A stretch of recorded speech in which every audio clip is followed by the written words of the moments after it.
Hello বন্ধুরা, curious and creative mind চ্যানেলে তোমাদের সবাইকে সুস্বাগতম জানাই।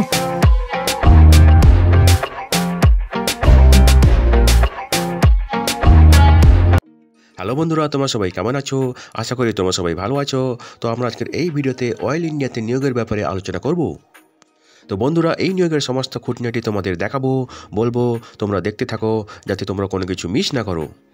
তো বন্ধুরা দেখো, এই নিয়োগের অ্যাডভার্টাইজমেন্ট নম্বর হলো HRAQ/RECWP-B/2023-81 এবং এটি বেরিয়েছিল 2023 ডিসেম্বরের 30 তারিখে। ঠিক আছে, তো দেখো এখানে এই নিয়োগগুলি হবে আসাম এবং অরুণাচল প্রদেশের তেলের খনিতে। ঠিক আছে, এবং যারা অয়েল ইন্ডিয়াতে আগে অ্যাপ্রেন্টিসশিপ ট্রেনিং নিয়েছে এবং all India trade test for apprentice conducted by national council for vocational training pass করেছে, তারা এখানে আবেদন করতে পারবে। ঠিক আছে, তো দেখো এখানে নিয়োগ হবে গ্রেড 3 ক্যাটাগরিতে এবং বেতন হবে 26,600 থেকে 90,000 টাকা। ঠিক আছে, তো প্রথম পোস্টের কোড হচ্ছে MDL 22023। এখানে কোয়ালিফিকেশান লাগবে, ট্রেড সার্টিফিকেট লাগবে, মেকানিক্যাল ডিজেল ট্রেড কোনো গভর্নমেন্ট স্বীকৃত প্রতিষ্ঠান থেকে এবং ক্লাস 10 পাস করে থাকতে হবে কোনো গভর্নমেন্ট স্বীকৃত বোর্ড থেকে। ঠিক আছে, এখানে ভ্যাকেন্সি আছে 89টি। ঠিক আছে, পরে যে পদটা আছে সেটা হলো তার কোড হলো FTR 22023। এখানে ফিটার ট্রেডের ট্রেড সার্টিফিকেট লাগবে কোনো গভর্নমেন্ট স্বীকৃত প্রতিষ্ঠান থেকে, সঙ্গে ক্লাস 10 পাস করে থাকতে হবে গভর্নমেন্ট স্বীকৃত বোর্ড থেকে। এখানে ভ্যাকেন্সি আছে 188টি।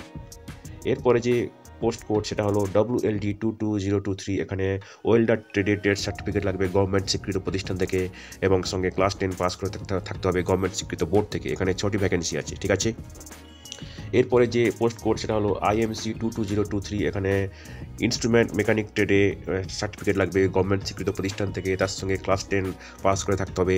এখানে ভ্যাকেন্সি আছে 24টি।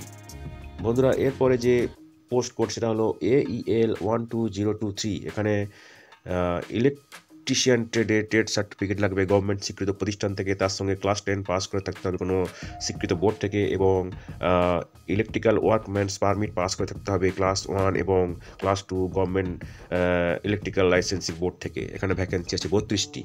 এরপরে পোস্ট কোড হলো AME 12023। এখানে ইলেকট্রনিক্স মেকানিক ট্রেডে ট্রেড সার্টিফিকেট লাগবে গভর্নমেন্ট স্বীকৃত প্রতিষ্ঠান থেকে, সঙ্গে ক্লাস 10 পাস হয়ে থাকতে হবে। এখানে ভ্যাকেন্সি আছে 13টি।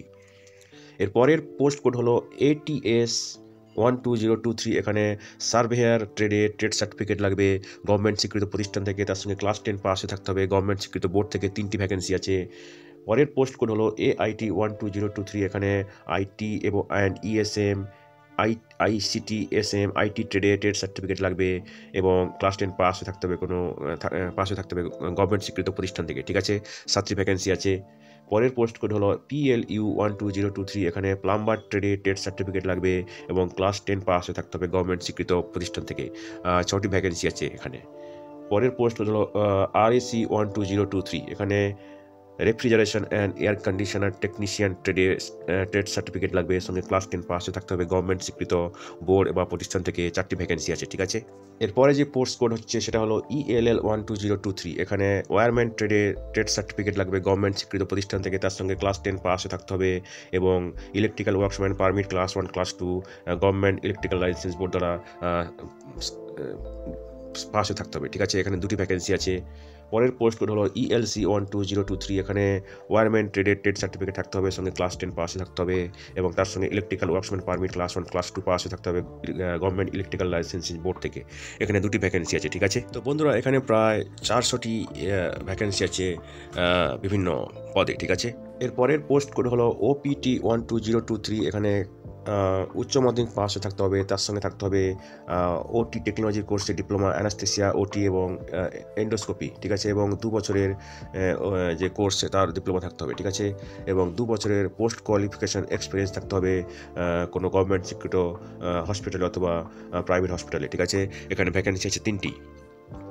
পরে যে পোস্ট কোড সেটা হলো EFA 12023। এখানেও একই রকম ক্লাস 12 পাস হয়ে থাকতে হবে, তার সঙ্গে ডিপ্লোমা অথবা সার্টিফিকেট থাকতে হবে এমার্জেন্সি অ্যান্ড ফার্স্ট এড।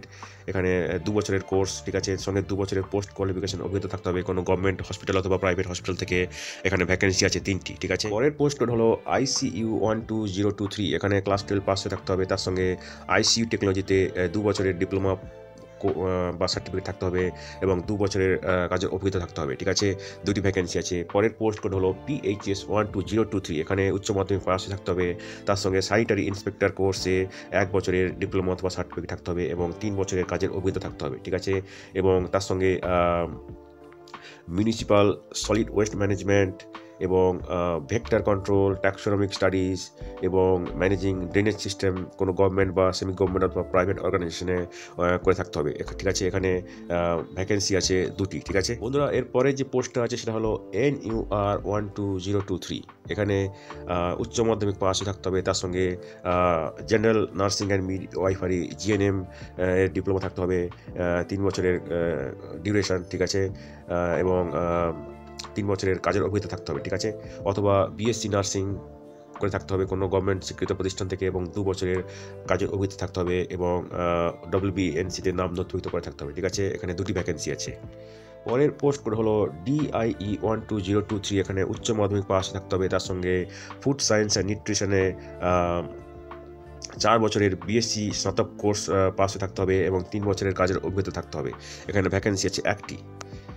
পরের পোস্ট কোড হলো TCG 12023, এখানে জিওলজি, জিও ইনফরমেটিক্সে স্নাতক হতে হবে অথবা জিওগ্রাফিতে BA থাকতে হবে কোনো স্বীকৃত প্রতিষ্ঠান থেকে, তার সঙ্গে GIS প্রফেশনাল সার্টিফিকেট, মিনিমাম 6 মাসের ডিউরেশন, ঠিক আছে, এবং 1 বছরের কাজের অভিজ্ঞতা থাকতে হবে। ভ্যাকেন্সি আছে 8টি। পরের পোস্ট কোড হলো PCG 12023, এখানে ফিজিক্স, কেমিস্ট্রি, জিওলজিতে স্নাতক হতে হবে কোনো স্বীকৃত প্রতিষ্ঠান থেকে এবং তার সঙ্গে 3 বছরের কাজের অভিজ্ঞতা থাকতে হবে, ঠিক আছে। ভ্যাকেন্সি আছে 7টি। পরের পোস্ট কোড হলো BGE 12023, এখানে জিওলজি মেজরে স্নাতক হতে হবে কোনো গভর্নমেন্ট স্বীকৃত প্রতিষ্ঠান থেকে, তার সঙ্গে কম্পিউটার অ্যাপ্লিকেশনে 6 মাসের মিনিমাম 6 মাস ডিউরেশনের ডিপ্লোমা অথবা সার্টিফিকেট থাকতে হবে এবং MS word, MS office, excel, power পয়েন্টে খুব দক্ষ হতে হবে, ঠিক আছে। এবং 3 বছরের কাজের অভিজ্ঞতা থাকতে হবে। ভ্যাকেন্সি আছে 7টি, ঠিক আছে। তো বন্ধুরা দেখো, এই টেবিলে বিভিন্ন যে পদ আছে সেখানে যে সংরক্ষণ আছে সেগুলো এই টেবিলে দেওয়া আছে, তো তোমরা দেখে নাও। আগেই আমরা টোটাল ভ্যাকেন্সির নাম্বার প্রত্যেকটা পদের ক্ষেত্রে বলেছি, ঠিক আছে।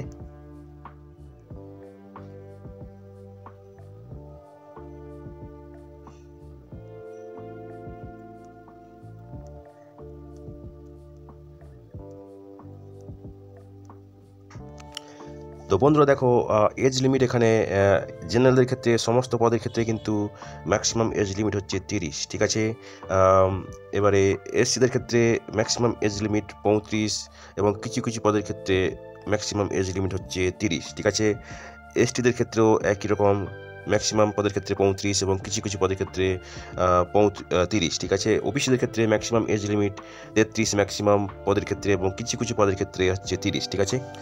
এবারে দেখো, কিছু কিছু পদ আছে যেখানে জেনারেলের ক্ষেত্রে ম্যাক্সিমাম এজ লিমিট দেওয়া আছে 33 বছর, ঠিক আছে। এবং SCদের ক্ষেত্রে ম্যাক্সিমাম দেওয়া আছে 38 বছর এবং STদের ক্ষেত্রেও 38 বছর এবং OBC NCদের ক্ষেত্রে 36 বছর, ঠিক আছে। সংরক্ষিত ক্যাটাগরি প্রার্থীরা যথারীতি সরকারি নিয়ম অনুযায়ী বয়সে ছাড় পাবে, ঠিক আছে। তো সিলেকশন মেথোডলজি দেখো, এখানে একটা কম্পিউটার বেসড টেস্ট হবে, ঠিক আছে। এবং এই কম্পিউটার বেসড টেস্টে SC STদের পেতে হবে 40% মার্ক এবং জেনারেল প্রার্থীদের পেতে হবে 50%, ঠিক আছে। তো দেখো, এই কম্পিউটার বেসড টেস্টে থাকবে 3টি সেকশন, ঠিক আছে।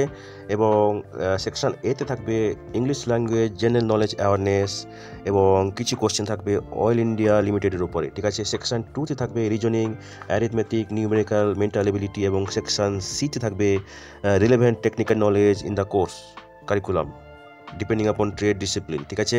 তো দেখো এখানে ডিটেলসে, ঠিক আছে।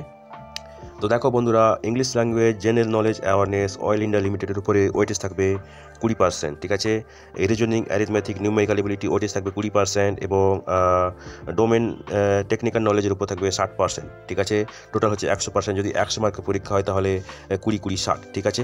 তো বন্ধুরা দেখো, এখানে কোশ্চেন হবে multiple choice question, MCQ type এবং এখানে কোনো নেগেটিভ মার্কিং নেই এবং কোশ্চেন হবে ইংলিশ এবং আসামিতে, ঠিক আছে। এখানে টোটাল সময় থাকবে 2 ঘন্টা, ঠিক আছে। তো বন্ধুরা দেখো, দুজন ক্যান্ডিডেট যদি সিবিটিতে একই নম্বর পায়, সেক্ষেত্রে যারা পার্ট সিতে বেশি নম্বর পেয়েছে তাদেরকে বেশি প্রাধান্য দেওয়া হবে। এবার যদি পার্ট সিতে একই নম্বর পায়, যারা পার্ট বিতে বেশি নম্বর পেয়েছে তাদেরকে বেশি প্রাধান্য দেওয়া হবে, এবং পার্ট বিতে যদি সমান নম্বর পায় তাহলে পার্ট এতে যারা বেশি নম্বর পেয়েছে তাদেরকে বেশি প্রাধান্য দেওয়া হবে। ঠিক আছে, তাতে যদি না হয় তাহলে যাদের বেশি এজ তাদেরকে বেশি প্রাধান্য দেওয়া হবে। ঠিক আছে, তো বন্ধুরা দেখো, এখানে লিখিত পরীক্ষা হবে, কম্পিউটার বেসড টেস্ট হবে, এবং সেখানে জেনারেল নলেজ অ্যাওয়ারনেসের ওপর কোশ্চেন থাকবে। ঠিক আছে, তো এই প্রসঙ্গে বলে রাখি, আমরা খুব সম্প্রতি বেশ কয়েকটি জেনারেল নলেজ, জেনারেল সায়েন্সের ওপর ভিডিও পাবলিশ করেছি। তোমাদের সুবিধার জন্য ওই ভিডিও লিঙ্কগুলো এই ভিডিও ডেসক্রিপশন বক্সে দিয়ে দেবো, তোমরা দেখে নিও। ঠিক আছে, তো বন্ধুরা দেখো কী ডকুমেন্টস লাগবে। ঠিক আছে, valid employment exchange registration card, জেলা সৈনিক ওয়েলফেয়ার অফিসার রেজিস্ট্রেশন যারা এক্স সার্ভিস ম্যান ক্যাটাগরিতে আবেদন করবে। ঠিক আছে, অ্যাডমিট কার্ড, পাস সার্টিফিকেট মাধ্যমিকের। ঠিক আছে, এছাড়া লাগবে ক্লাস 10-এর পাস সার্টিফিকেট, মার্কশিট। ঠিক আছে, ন্যাশনাল প্রফেশনাল টেস্ট সার্টিফিকেট। ঠিক আছে, মার্কশিট, সার্টিফিকেট অফ ক্লাস 10। ঠিক আছে, এরপরে তোমাদেরকে তো এইসব ডকুমেন্টস লাগবে। ঠিক আছে,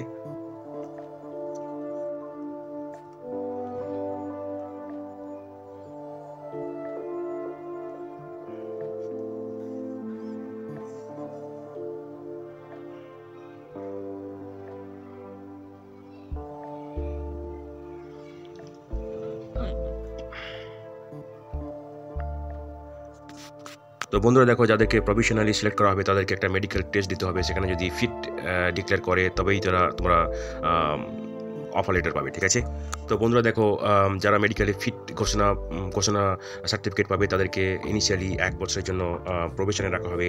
তারপরে তাদের কনফার্মেশন দেওয়া হবে পার্মানেন্ট পজিশনের জন্য। ঠিক আছে, এবং তাও সেটা ডিপেন্ড করবে স্যাটিসফ্যাক্টরি পারফরমেন্সের উপর যখন প্রভিশনে থাকবে। ঠিক আছে, তো বন্ধুরা দেখো, 30/1/2024 তারিখে তোমাদের যা বয়স হবে সেটাই কিন্তু কনসিডার করা হবে। ঠিক আছে,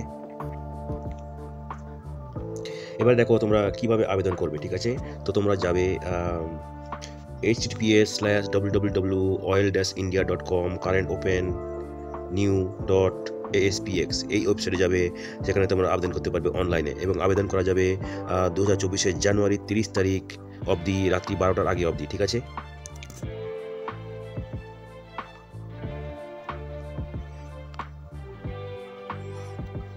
তো বন্ধুরা দেখো, এখানে একটা অ্যাপ্লিকেশন ফি আছে যেটা হচ্ছে 200 টাকা। ঠিক আছে, এবং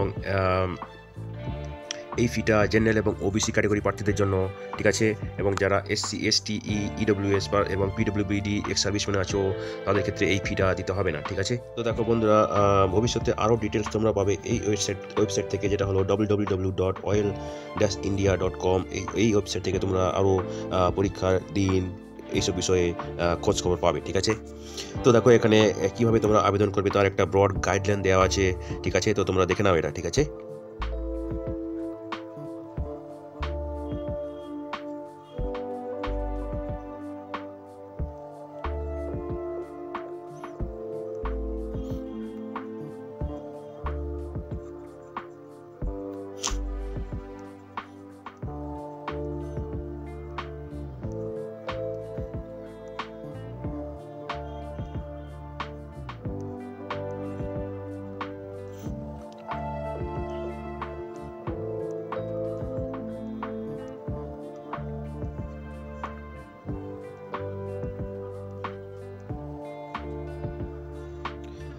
তো বন্ধুরা, তোমরা অ্যাপ্লিকেশন অনলাইন সাবমিট করার পরে সিস্টেম জেনারেটেড অ্যাপ্লিকেশন ফর্মটা প্রিন্ট আউট নিয়ে নেবে, এবং অ্যাপ্লিকেশন ফি জমা দেওয়ার পর তার একটা রিসিপ্ট প্রিন্ট আউট করে নেবে, এবং তোমাদের সঙ্গে লাগবে। ভবিষ্যতে ডকুমেন্ট ভেরিফিকেশনের সময় সেটা কাজে লাগতে পারে। ঠিক আছে, তো বন্ধুরা, আজকের এই ভিডিওতে আমরা যে কাজের খবরটা নিয়ে আলোচনা করলাম, আশা করি সেটা তোমাদের কাজে লাগবে। তোমরা যারা আবেদন করতে ইচ্ছুক, তোমরা এলিজিবল নাকি চেক করে সমস্ত কিছু ডকুমেন্ট জোগাড় করে শেষ তারিখের আগে আবেদন করে দিও। ঠিক আছে, তো বন্ধুরা পাশে থেকো, দেখতে থেকো, আর ভিডিওটি ভালো লাগলে তবে একটা লাইক দেবে আর সাপোর্ট করবে, আর ভিডিওটি তোমাদের জানাশোনাদের সঙ্গে অবশ্যই শেয়ার করবে। আর নতুন ভিউয়ার্সরা অবশ্যই আমাদের চ্যানেলটিকে সাবস্ক্রাইব করে রাখবে, যাতে করে তোমরা এই ধরনের নতুন কাজের খবর নিয়মিতভাবে পেয়ে যেতে পারো। তো বন্ধুরা ভালো থাকবে, সুস্থ থাকবে, দেখা হবে তাহলে পরের ভিডিওতে আবার।